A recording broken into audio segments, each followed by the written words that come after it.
just to start off with, as a little sort of disclaimer, and get your hands out your pants, I'm not naked. I am wearing a bathrobe and socks, but I'm not going to show you that. But yeah, that's how attractive I am. I wear socks when I get out of the bathroom because my house is that cold. But this video isn't about me being naked or partially naked, even though I do have a few stories about random people seeing me naked, mostly dog walkers, and the builders out there. They also saw that. But yeah, this isn't about me being naked. The other night, last night to be precise, me and Sabrina, who is turkthemighty.tumblr.com, she's really awesome, you should go follow her, shameless plug, we were talking about random shit, mostly about me flying today and having a really not fun time packing and stuff, me feeling sorry for myself. And then we got onto the topic of me nearly being in a plane accident, which I thought I'd told everyone. Apparently I hadn't. But yeah, so I'm just gonna quickly tell the story now, because it's the only semi-interesting thing about me. Yeah, okay. So, when flying to Melbourne, I'm sorry, I can't say that one too well, so if you're Australian, don't get offended if I've just mispronounced that horribly. But yeah, flying to there on Qantas. Oh, sorry. Yeah, we had to do a sort of stopover in Hong Kong, and then refuel and everything, and then we just taken off just out of Hong Kong, and I think it would have been like an hour, half an hour or something. I don't actually know, I was asleep on the second flight.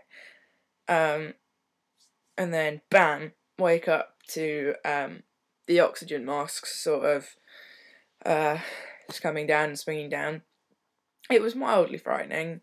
There were a few people overreacting in the cabin and screaming and shit. And then they just started sort of plummeting quite quickly. Not like plummeting, but sort of plummeting. I don't know. But yeah, so we just started losing altitude really quickly, and no one knew why, because the captain wasn't telling us fuck all. So yeah, I think we were falling for a couple of minutes or something, and then I'd sort of surrendered myself to the fact that I was probably going to die, and then we made an emergency landing in Manila, which was fun. I gotta say, that's the only place that I've ever been that you have to go through a metal detector to get in and out of a hotel.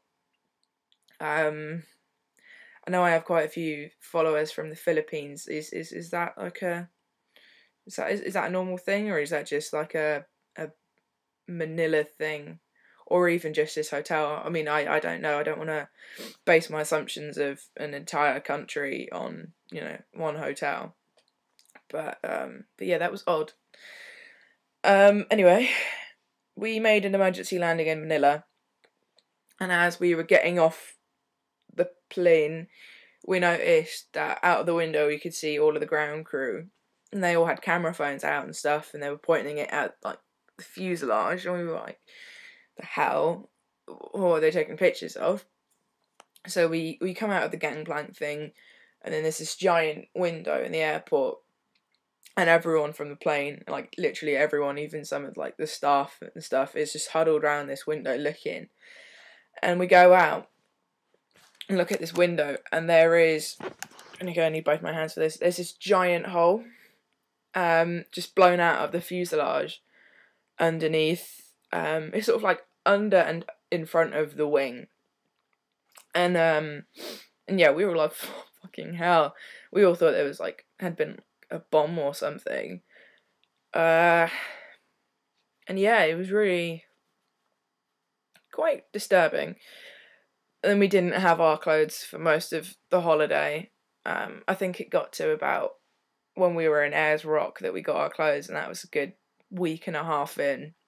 So we only really had our old clothes for like a couple of days before we had to come home.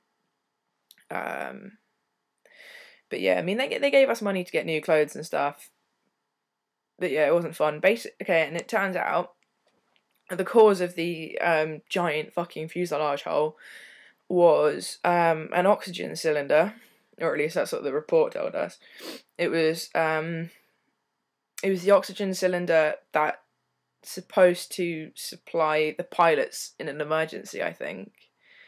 But yeah, that had spontaneously exploded. It's like sent most of it outwards, and then a little bit of shrapnel had apparently shot up through the cabin, and the sort of like locking mechanism on planes is sort of like shut open sort of thing.